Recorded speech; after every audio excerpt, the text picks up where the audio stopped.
A while back ago, I had done a video on how to overclock your hard drive, and one of my viewers told me that he used some 10W30 oil to reduce that friction. He had mentioned that these drives ship with virtually no lubrication, and we're talking high-speed moving parts, and you know that can't be good. And I agree with him. You know, what were these guys at Seagate or whatever other company, what were they thinking? So yeah, if you want the smoothest, fastest running drive, you will need to use some lubrication on your hard drive. And I'll step you through it. Don't worry. You just open that hard drive. Make sure you get a good oil. I'm using 10W40. I think that's good enough. I mean, you can go with something like a 0W40 or something. That's up to you. Especially if you live in a colder climate or whatnot. Just make that decision. Grab one of these pipettes, whatever you call them.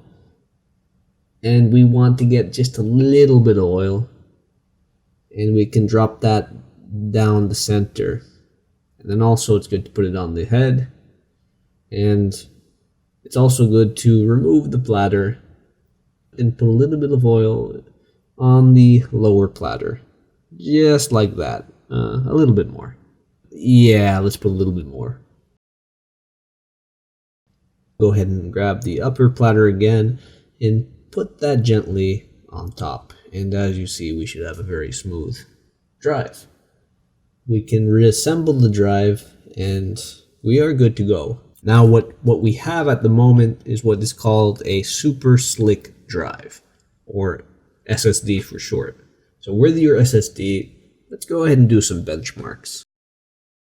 The numbers have improved greatly.